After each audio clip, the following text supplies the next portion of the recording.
이 책 탈진 시대 역사 부정을 묻는다는 사실 2019년 현상을 가지고 2020년 2월에 출판을 했거든요.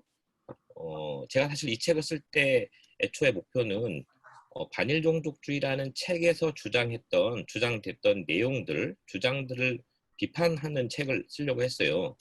그런데 주장을 이렇게 비판하는 그 과정에서 이런 비판이 과연 얼마나 의미가 있을까? 어, 논리적으로 자료들을 가지고 와서 비판하고 그런 글들을 사람들이 읽는다면 이성적으로, 논리적으로 이런 주장들을 멀리하고 혹은 이런 주장들에 대해서 비판할 수 있을까? 이런 고민들을 많이 하게 되었고요. 이제 고민을 더 하다 보니까 이 사람들이 왜 이런 주장들을 할까? 그래서 그 주장을 비판하는 걸 넘어서 그 주장의 의도, 배경, 맥락, 이 사람들이 왜 이런 주장들을 하는지를 좀 더 체계적으로 살펴봐야겠다고 생각을 했고요. 더 나아가서 왜 이런 주장이 많은 사람들에게 인정되고 확산되지? 이게 만약에 하나의 책의 어떤 옳고 그름의 문제가 아니라 이런 주장들이, 이런 인식들이 넓게 확산된다면 우리는 그 현상을 어떻게 이해해야 될까? 그런 고민들을 하면서 이 책을 준비하게 됐습니다.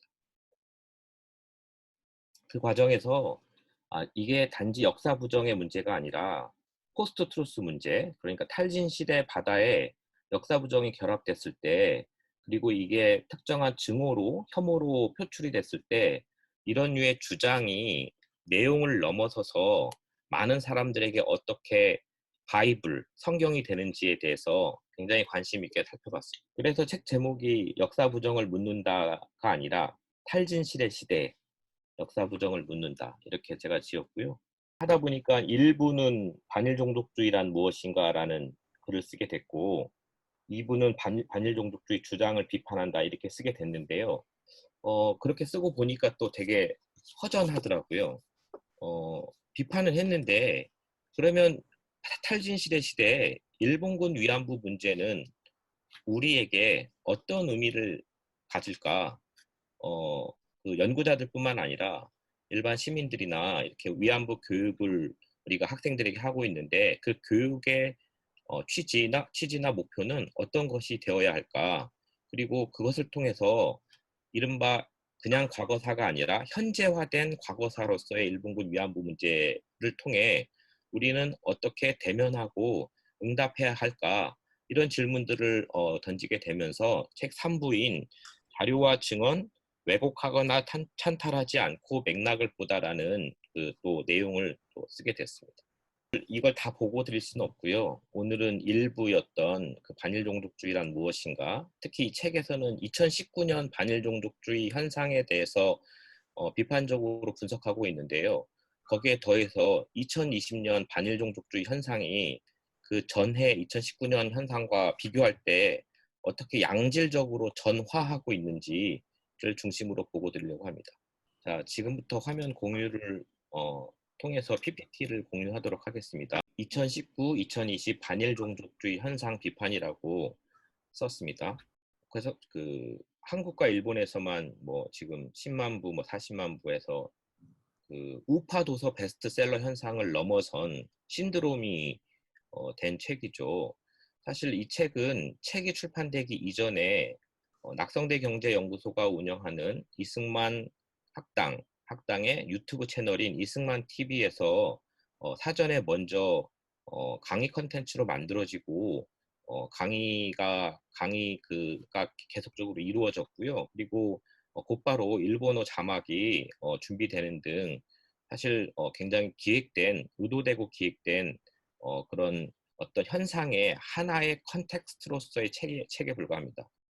그래서 반일종족주의 책 내용도 뭐 비판적으로 검토할 필요는 물론 있지만 사전에 그걸 깊게 이해하려면 이걸 사회 현상 또는 사회 문제로서 반일종족주의 현상에 대해서 깊게 이해할 필요가 있다고 생각을 합니다.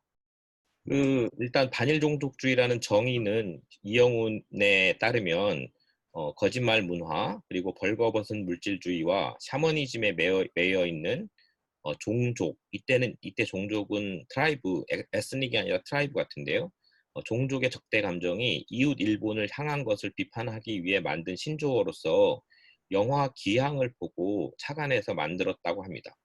그 내용은 역사와 영토 문제에 대해서 이영훈 등 그 뉴라이트 정치인들과 그리고 그 그룹들은 한국의 반일 감정만 문제 삼고 한국의 민족주의를 종족주의로 폐마하는 시도입니다. 이른바 그 반일 내셔널리즘 또는 반일 민족주의 문제인데요.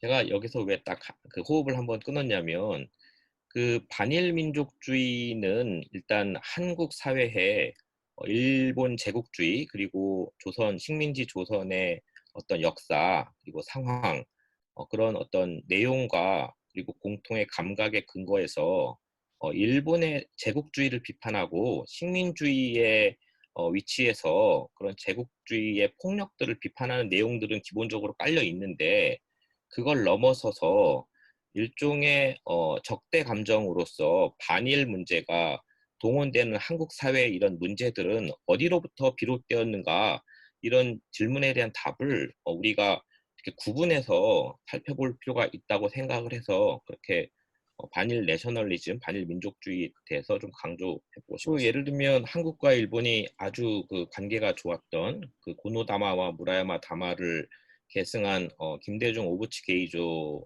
간의 한일 공동 파트너십 선언 이후 한일 간의 관계에서 물론 반일적인 어떤 흐름들이 전혀 없었던 건 아니지만 그럼에도 불구하고 어느 정도 안정된 수준으로 한국과 일본의 근린 국가로서 서로 그 이웃 국가로서 정부 수준뿐만 아니라 시민사회 수준에서도 어느 정도 그 반일이라는 감정이 그렇게 적대적으로 폭발하지는 않았었거든요. 오히려 일본 국우의 그런 어떤 시선 속에서 그 우리가 알 수 있는 어떤 망언의 어떤 내용들 그런 내용들이 어떤 일부에 국한하지 않고 공식적으로 유력한 정치인이나 심지어 더 나아가서 이제 1차 아베 내각, 2차 아베 내각 같은 경우에는 정부의 입장으로서 우리가 그러니까 한국에서 생각하는 망언들이 터져 나올 때 그리고 뭐 그 망언들이 예를 들면 나스쿠니 참배에서 뭐 이루어진다든지 아니면 특정한 영토나 일본군 위안부 같은 일본군 문제에 대해 망언이 쏟아질 때 한국 사회에서 그것에 대한 반작용으로 반일 감정이 굉장히 적대적으로 됐다는 점들을 좀 우리가 먼저 이해해야 될 것 같습니다. 예를 들면 일본 아베 내각의 어떤 강요나 총리의 망언이 터져 나올 때 하필이면 한국 언론은 그리고 또 일본 언론 또한 수요 시위 현장에 가서 그 반일 감정이 끌어오르는 그런 장면들을 포착하고 그걸 통해서 마치 한국 사회가 혹은 수요 시위 현장이 반일 적대적인 감정을 교육시키고 부추기는 그런 공간인 것으로 이렇게 보도되고 있는 것이죠. 이런 현상을 두고 최소한 한국에서는 반일 민족주의가 그 이영훈이 주장하는 것처럼 종족주의적 감정이고 일본을 적대하는 감정이라서 이게 문제다라고 강하게 주장되고 그런 주장들이 뭐 받아들여지는 현상들이 거의 없었거든요. 그런데 작년부터 그런 상황이 전면화되고 있는 것이죠. 한국에서는 그런 시도가 2004년, 2005년에 시작됩니다. 그 노무현 정부 때 친일 청산을 법 제도적으로 시도했던 친일 진실을 규명한 문제와 관련한 그런 법과 그 위원회 조직이 이렇게 만들어졌던 것이죠. 한국에서는 처음으로 뉴라이트라는 정치 집단이 탄생하고요. 분명히 그 조선일보와 같이 했던 올드라이트와는 구별되는 정치 그룹이었고, 그 주장의 논리나 방법도 이전에 올드라이트와 구분되는 그런 집단이었습니다. 그 집단은 당시 동아일보가 밀고 있던 집단이었고요. 그 논리와 방법으로 볼 때는 일본의 교과서 우파라고 할 수 있는 세용모 등의 주장과 논리와 방법을 차용해서 등장했습니다. 다시 말하면 한국에서 새로운 의미의 교과서 우파, 그러니까 이전에 올드라이트가 교과서에 대해서 얘기했던 것과는 차별적인 주장에 그리고 그런 내용들을 하고 있는 새로운 교과서 우파가 한국에서 등장했던 것이죠. 2005년 그 교과서 포럼은 현재 반일 종족주의 저자들이 다 포함되어 있는 그리고 사실은 지금 제1야당인 그 미통당, 미래통합당, 이전에 그 자한당, 자유한국당이죠. 그러니까 정치 집단이잖아요. 여기에 핵심 정치인들과 그 지식인들이 포함돼 있었던 전신 그룹이라고 할 수 있습니다. 당시 그 이 법 친일 진상 그 규명 관련한 법들이 통과될 때 그 산케이의 서울 지국장이었던 그로다가스 히로도 그런 주장을 했습니다. 이렇게 반일적인 관점에서 친일파들을 청산하는 시도를 하는 것은 북한을 이롭게 할 뿐이다. 다시 말하면 당시 이제 표현으로 쓰자면 침묵하게 되는 상황이니까 그런 부분들을 경계해야 된다고 그러다가 주장하는 어떤 논설들을 썼는데요. 그 주장에 동조하는 한국인 그룹들이 집단들이 생겨난 것이죠. 이 당시에 그 그룹 중에 한 명이었던 고려대 명예교수 한승조 교수가 그런 망언을 했죠. 노무현 정부의 그런 친일 진상 규명 시도에 대한 비판을 하면서 이게 일종의 자학사관에 입각해 있고 사실 여기서 끝냈어야 되는데 더 나아가서 일본의 식민 지배는 오히려 조선에게 축복이었다라는 이제 망언까지 쏟아내면서 난리가 났던 것이죠. 당시에 그 망언은 이제 그 산케이 계열의 정론, 세이론에 그 실렸던 글의 내용이고요. 이 망언으로 인해서 그 우파들 간에도 분열이 있었습니다. 심지어 우파들 안에서도 그 한승조 교수가 대표로 있었던 한 뉴라이트 단체 내부에서도 한승조를 비판하는 그런 상황이 있을 정도로 이른바 이런 어, 일본의 식민 지배에 대한 평가, 특히 우리가 얘기하는 식민주의 비판 혹은 반일적인 어떤 시각들은 우파 안에서도 아주 뜨거운 갈등의 소지가 되는 여전히 갈등의 소지가 되는 주제였죠. 이걸 경험한 이 사태 이후에 그 한국의 뉴라이트 집단은 그 정치 투쟁과 역사 전쟁의 핵심으로 이 반일 내셔널리즘의 토대를 약화시키지 않으면 자신들이 설 자리가 없다라는 것을 자각하게 됐어. 그런 전선이 다시 전면화된 것이 바로 2013년 교학사가 출판한 고등학교 역사 교과서를 둘러싼 논란이었습니다. 그 당시 교학사 교과서의 그 책임 주필이었던 권희영 씨는 이렇게 얘기를 했어요. 반일 시각에서 교과서를 쓰면 종북 좌편향이다라는 주장을 했습니다. 그러니까 자신들이 그 집필한 교학사 교과서를 제외한 나머지 그 한국의 거민정 역사 교과서들은 모두 종북 좌편향 교과서이고 학생들의 미래를 이렇게 학생들을 억압하고 그래서 잘못된 자학사관을 주입하는 교과서이므로 자신들의 교학사 교과서가 채택돼야 된다는 그런 강한 주장을 공식적인 언론 컨퍼런스를 통해서 발표했던 것이죠. 이에 대해 학생과 학부모 그리고 역사 교사들 그리고 연구자들이 연대해서 강하게 교학사 교과서 채택을 반대하는 운동을 벌여나갔습니다. 동시에 뉴라이트도 이 교과서를 채택시키기 위해서 여러 단체들을 만들고 결집하게 되었고요. 지금 그 여러 그 많은 뉴라이트 단체들의 전신이 되는 그 단체들을 많이 조직했습니다. 당시 정부였던 박근혜 정부와 집권 여당이었던 자유한국당의 전신인 새누리당은 국정교과서를 추진했습니다. 결과는 실패했는데요. 근데 이때까지만 해도 교과서의 식민지 시기의 핵심적인 내용은 식민지 근대화론, 그리고 공과론, 친일파들의 공이 있다, 과도 있지만 공과론에 국한했고요. 일본군 위안부 문제에 대해서는 전혀 언급조차 할 수 없었습니다. 2019년 반일종족주의 책은 그런 의미에서 단순한 책이 아닙니다. 왜냐하면 내용적으로 보면 이전의 식민지 근대화론을 더 계승 발전시켰을 뿐만 아니라 일본군 위안부 문제에 대한 본격적인 부정을 시도했던 책이고 그게 단지 책을 통한 주장에 그친 게 아니라 사실은 교과서보다도 더 영향력이 크다고 할 수 있는, 그러니까 지금의 10대에게, 심지어는 6, 70대에게 영향력이 크다고 할 수 있는 새로운 미디어 플랫폼, 특히 유튜브를 활용하면서 광범위하게 이런 주장과 내용들을 확산시키게 되었습니다. 정리하면 2019년 반일 종족주의 현상은 한일 우파가, 특히 이제 교과서 우파의 반동일 텐데요. 한일 우파가 합작한 역사 부정과 더 나아가서 그 문제를 부정하는데, 역사적 사실을 부정하는데 그치지 않고 어, 그 역사적 사실에 관계된 피해자 집단 혹은 당사자 집단들에 대한 혐오를 확산시키는 거대한 백넷이었습니다. 그 2019년 역사 부정론 진영, 한국의 역사 부정론 진영에서 가장 그 뜨거운 3인방이죠. 그 상단 왼쪽에 류석춘 교수, 그리고 오른쪽에 그 류석춘 교수의 수업을 학문의 자유와 표현의 자유의 차원에서 보장하라고 피켓팅 시위를 하고 있는 이우연 박사, 그리고 그 밑에 그 이영훈 교수가 류석춘 교수를 특별히 옹호하기 위해서 특별 편성한 연세대 학생들에게 전하는 강의라는 강의 컨텐츠입니다.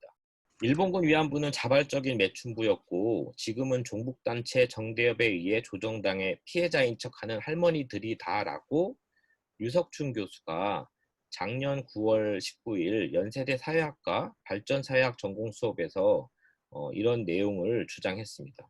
이런 그 주장의 맥락을 좀 살펴봐야 되는데요. 유석춘 교수는 중국이나 북한보다 미국과 일본과 친한 게 낫다는 궤변으로 스스로 친일파를 자처하면서 학생들에게 다음과 같은 주장을 합니다. 현실을 깨닫고 사실을 파악한 다음에 최소한 사실에 입각한 역사를 보자. 여기까지는 저도 수긍이 가는 주장인데요. 그러면서 반일 종족주의를 읽으면 그걸 다 알 수 있게 된다고 정말 진심을 다해서 학생들에게 토로했습니다. 학교 강단에서 류석춘 교수가 주장하는 내용이 학생들의 상식에 부합될 수가 없기 때문에 당연히 학생들은 반론하면서 질문을 많이 던졌어요. 그런데 그런 질문을 하는 학생들에게 뭐 본인의 그 진심이 잘 전달되지 않는다고 생각을 한 거였는지 모르겠지만 이렇게 주고받다가 화를 내고 욕설 섞은 말로 빈정도 되고 더 나아가 마지막에는 궁금하면 한번 해볼래요? 라고 성적 수치심을 주는 발언까지 하게 된 것이죠. 여담이지만 최근에 류석춘 교수가 본인도 그 유튜브에 그 채널을 하나 만들었는데요. 그 채널 제목이 궁금하면 한번 해볼래요입니다. 반성하지 않는 거죠. 바로 그 이영훈이 그 류석춘 교수를 쉴드치기 위해서 나섰는데요. 그게 바로 연세대 학생들에게 전하는 강의인데요. 내용은 이렇습니다. 위안부는 분명 매춘부이다. 그리고 류 교수의 말은 성희롱이 아니다. 게다가 학생이 교수의 강의를 녹음해서 외부의 적대적인 언론과 세력에게 알린 것은 광기에 사로잡힌 홍위병 같은 짓이고 이것은 류 교수에 대한 학생들의 저주이며 따라서 그 학생의 영혼은 파괴되고 인생의 패배자로 전락할 것이라고 말했습니다. 이 내용만 보면 학생들이 류 교수를 저주한 게 아니라 이영훈 교수가 지금 학생들을 엄청나게 저주하고 있는 셈이죠. 엄청난 망언이고 사실 이 망언이 그 당시에 한국 언론에 매스미디어에 많이 보도가 됐는데요. 금방 이 망언들은 묻혀버렸습니다. 이 강의는 9월 30일 날 방송됐는데요. 그 직후였던 10월부터 광화문에 그 이영훈 교수의 책, 반일종족주의 책을 바이블로 생각하는, 그러니까 성경처럼 생각하는 대규모 그 태극기 부대가 그 광화문에 10만 명 넘게 넘어서 더 센 망언들을, 더 강력한 망언들을 막 쏟아내는 그런 상황이었던 것이죠. 당시 광화문에는 황교안 대표 등 이런 그 한국의 제1야당 보수 세력뿐만 아니라 구구 세력들, 구구 정당들까지 다 모여 있었고 심지어는 뭐 소수자 혐오라든지 여성 혐오를 주로 하고 있었던 한국 기독교 일부 극우 세력들 그리고 수많은 단체들이 다 모여서 광화문에서 매주 연이어 집회를 하고 있었을 때입니다. 왜 그 진영에 이 이영훈의 반일 종족주의라는 책이 바이블로 이렇게 되었는지 우리는 그 배경을 잠깐 들여다볼 필요가 있습니다. 사실 반일 종족주의 책이 7월 달에 처음 출판됐을 때 그냥 조금 잘 나가는 우파 도서 베스트셀러 정도 되겠다라는 정도의 반응이었는데요. 8월 초에 조국 교수 등 여러 문재인 정부 쪽의 진영을 대표하는 인사들이 이 반일 종족주의 책을 공개적으로 비판하면서 이 책이 비난받는 게 아니라 더 반대 진영 쪽에, 그러니까 반조국 진영이라고 하죠. 혹은 태극기 진영 쪽에 이 책이 성경처럼 받아들여져 버리는 그런 계기들이 있었습니다. 그 조국 등이 이 책을 두고 구역질 나는 책이라고 규정해버리고 거짓과 망언으로 가득한 책이고 이영우는 친일파 거짓말쟁이라고 그리고 더 나아가 부역 매국 친일파 이런 이제 낙인을 해버린 건데요. 저는 이 낙인이 별로 도움이 되지 않는다고 생각합니다. 왜냐하면 이런 주장들에 대해서 왜 문제인지 그들의 위치가 얼마나 빈약한지 이게 왜 얼토당토안한 거짓말인지를 들여다볼 새도 없이 그냥 낙인으로 공격으로 끝나버리게 만들었고 그 결과 책의 내용이나 논리와 방법과 상관없이 반대 진영의 굉장히 소중한 책, 조국을 공격하기 위한 책, 문재인 정부를 공격하기 위한 책이 돼버린 거죠. 이런 포스트 트루스 현상은 뭐 미국이나 독일 등에서는 2016년 올해의 용어로 꼽힐 만큼 그때부터 시작됐지만 한국에서는 2019년 조국 사태를 계기로 이 포스트 트루 현상이 전면화돼 버렸던 것이고요. 이 책이 그 포스트 트루스 현상, 그러니까 조국 사태를 격려하면서 굉장한 일종의 뭐랄까요, 트리거, 이렇게 방아쇠가 돼버린 상황인 거죠. 이영우는 NHK와의 인터뷰에서 이런 그 친일파 혹은 구역질나는 책이라는 공격에 대해 그럼 너는 반일 종족주의자라는 반격이 가능해진 것을 아주 바람직한 변화로 거론했다고 합니다. 게다가 자신들을 박해받는 피해자로 위치시키고 있습니다. 이걸 두고 피해자 코스프레 한다고 비웃고 넘기거나 무관심하면 안 된다고 생각을 하는데요. 거짓을 발화하는 이영훈의 위치, 그리고 반일 종족주의 책이 놓인 배경과 맥락을 드러내고 그런 거짓 주장을 이렇게 상대화하는 방향으로 적극적인 논쟁을 시작하면서 그 책의 정체의 민낯을 까발리는 것이 최선이라고 생각을 했고 그런 생각에서 제가 탈진실의 시대 역사 부정을 묻는다라는 책을 출간하게 되었습니다. 그러나 올해 2020년에 작년과는 또 질적으로 다른 반일 종족주의 현상이 전개되고 있습니다.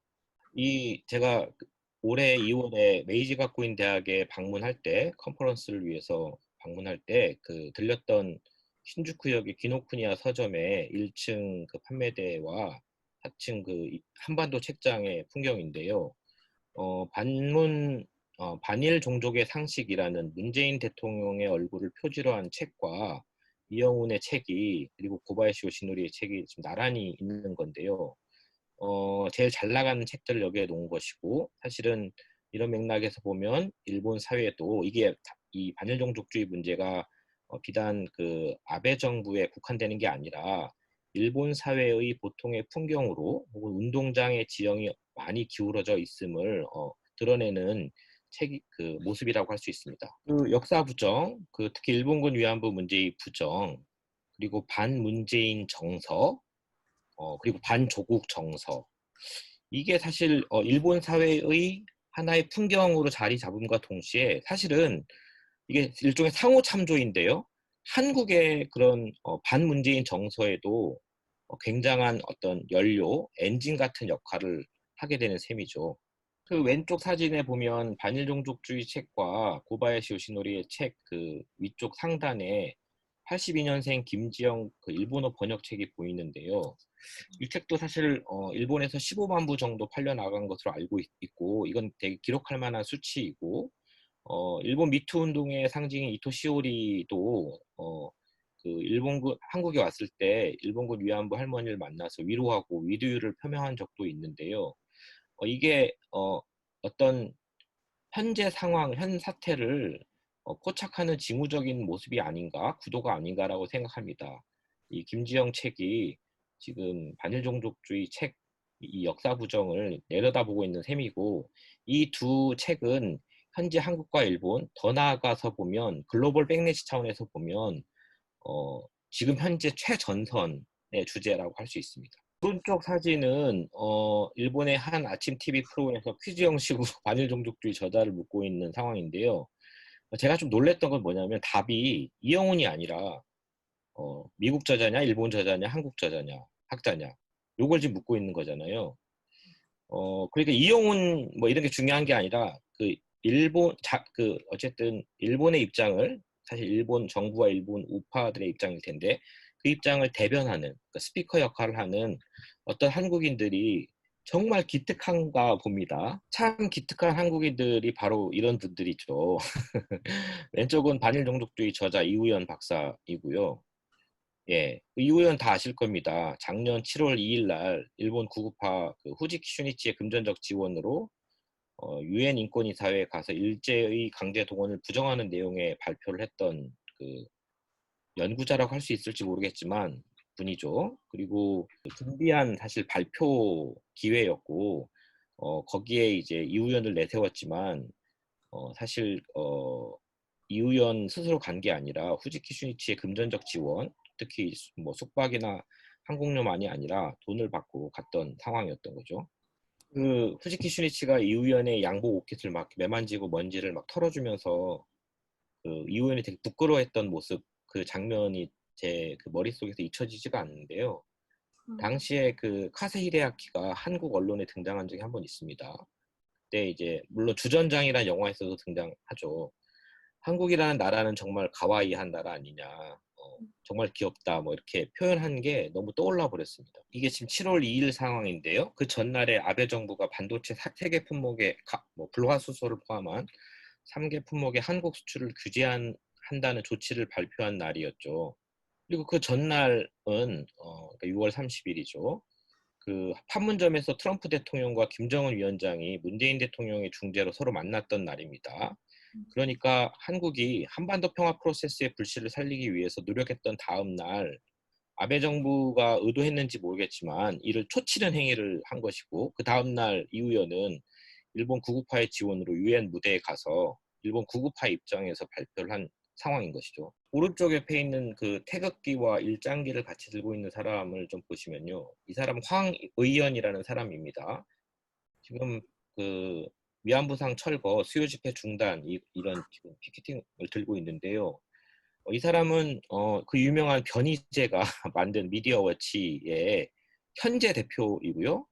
현재 이 사람은 황희연이라는 이름이 아니라 신규양이라는 필명으로 미디어워치에 기사를 쓰고 있는데 특히 일본군 위안부 문제에 대해서는 일본 구구와 한국의 뉴라이트 역사 부정론 시각과 주장을 대변하는 기사들을 쏟아내고 있고 이 양반이 특히 쓰는 것 중에 유명한 게 이용수 할머니를 부정하고 심지어 혐오하는 그런 기사들을 굉장히 많이 썼습니다. 이게 올해 1월 상황인데요. 이게 지금 수요시 옆에서 하고 있거든요. 올 초부터 수요시 옆에서 수요 집회 중단 및 소녀상 철거를 주장하는 반문재인, 반북, 반중 이걸 위해서 친미를 커밍아웃한 뉴라이트 단체와 구구 유튜버, 특히 파워 유튜버들 등 이제 우파 뉴 미디어와 관계한 사람들이 몰려와가지고 수요 시위를 거의 포위한 상태였습니다. 이들은 문재인 정부의 대일 정책의 근본이 반일 종족주의에 기반한 민주화 세력의 역사관, 뭐 리영이 사관 혹은 뭐 해방 전후사의 인식 사관 이렇게 이런 역사관에서 비롯되었다고 규정을 하고 그 핵심에 일본군 위안부 문제, 독도 문제 등이 있다고 보고요. 이런 반문재인 연대의 논리는 이런 역사나 영토에 대한 갈등 사안들을 좀 자제시켜야 한일 관계가 좋아지고 한미일 동맹이 잘 작동한다고 이렇게 생각하는 것이죠. 그런 맥락에서 이 사람들은 해방 이후 처음인 것 같은데요.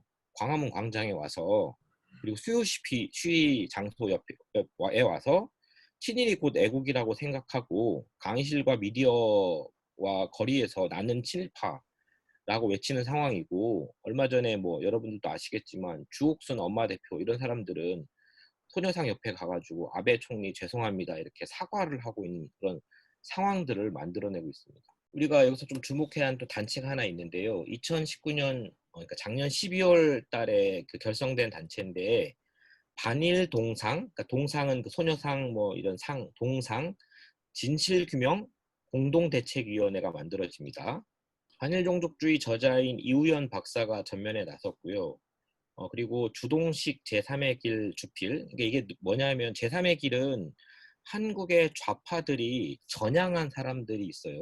그러니까 이 전향 좌파들이 우파로 완전히 전향하면서 그 이렇게 북한을 비판하는 걸 넘어서서 민족주의 비판하는 세력들의 주축이 되는데 그런 제3의 길의 인사들 그리고 최덕효라는 한국인권뉴스 대표 이 우파인데 인권이라는 말 쓰는 게 좀 흥미로운데요. 이 사람 여성 혐오, 페미니즘 혐오로 유명한 사람입니다. 이런 사람들이 손해배 소녀상 작가와 기타 등등에게 손해배상 소송을 당했는데 그걸 계기로 이 조직을 결성하게 됐습니다. 그리고 곧바로 위안부 인권회복 실천연대라는 단체가 이 인사들을 중심으로 또 만들어집니다. 이 뉴라이트와 구구파들이 생각하는 위안부 인권 회복의 내용이 참 궁금하시죠? 그리고 이 주대화는 그 좌파에서 우파로 전향한 사람 중에 굉장히 유명한 사람이고요. 그 지금 현재 조봉암 그 기념사업회 부회장이기도 합니다.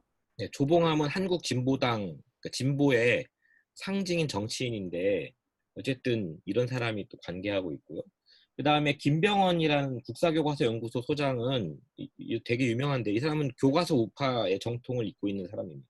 그리고 제가 작년까지는 몰랐는데 그 이영훈 유의 주장, 반일종족주의 주장은 이제 이영훈 사단이라고 얘기되는 그 일부 교수들의 제자들로 그 주장이 이제 재생산되지 않는다는 걸 제가 확인한 바 있는데 그래서 이영훈까지로 끝나겠구나라고 생각했는데 그게 아니라 이런 전향 좌파에서 우파로 전향한 친구들 특히 이제 30대 40대 그 인사들이 좌파들의 용어를 쓰면서 일본군 위안부 문제를 비판하고 부정하는 그런 그 글과 그 이렇게 연구를 하는 집단들이 지금 생겨나고 있다는 걸 이번에 깨달았는데 그게 대표적인 것 중에 한 명이 나연준이라는 사람입니다. 그 예를 들면 피해자 중심주의나 기억, 기념 그런 이제 일본군 위안부 연구가 이렇게 전쟁 범죄 내지는 인도에 반하는 범죄에 대한 역사, 과거사 문제에 맞서서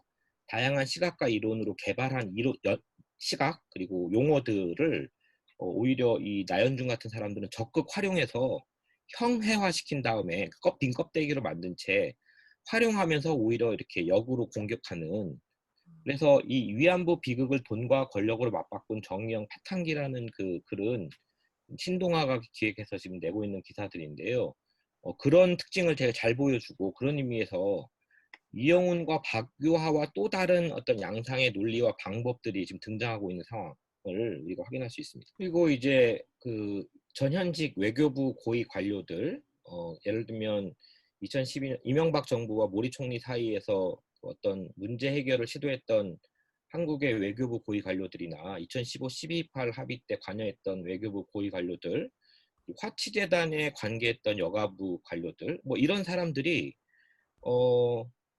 몰랐는데 지금 보니까 그 1년 반, 2년 전부터 유튜브를 통해서 다른 역사를, 다른 사실을 구성하는 시도들을 시도하고 있었고 생각보다 꽤 그런 그 시도들이 이렇게 작았던 게 아니라 서로 연결되어 있어서 어떤 사태만 터지게 되면 그쪽으로 힘이 쫙 쏠릴 만한 어떤 준비들이 다 돼 있었던 것이죠. 그리고 이제 정치권에 뭐 미래통합당의 전 원내대표였던 심재철 의원을 포함해서 이번 총선에서 그 우파들을 뭐 지휘했던 여러 정치인들, 이끌었던 정치인들, 특히 이제 김문수 전 의원의 경우는 미통당에서 탈당해서 자유통일당을 만들었는데 그 만드는 과정에서 이영훈 등 반일종족주의 저자들과 굉장히 긴밀하게 협력을 하고 그리고 나중에 정광훈 목사 같은 그 성소수자 혐오와 반문재인 그 혐오에 앞장서고 있는 그런 기독교 세력들 그런 기독교 세력들과 또 연대하는 그런 그 사람들이 굉장히 많은데요. 이런 사람들이 올해 초에 어, 느슨하지만 이렇게 네트워크들을 갖고 있었고, 그리고 어떤 시점들을 기다리고 있는 상황이었다고 지금은 저도 생각하게 되었습니다. 이런 주장, 2020년 반일 종족주의 현상에 흠뻑 빠진 유력한 그 보수 정치인이 혹은 극우 정치인이 수년 후에 한국에서 집권하게 되었을 때 어떤 상황이 벌어질지 현재 그 장기 집권하고 있는 아베 정부 그리고 일본을 보면서 그리고 그렇게 기울어져 있는 운동장 지형이 기울어져 있는 일본 사회를 보면서 이게 한국 사회의 가까운 미래가 되지 않을까 그런 불길한 생각들을 가지면서 이 발표를 마치겠습니다.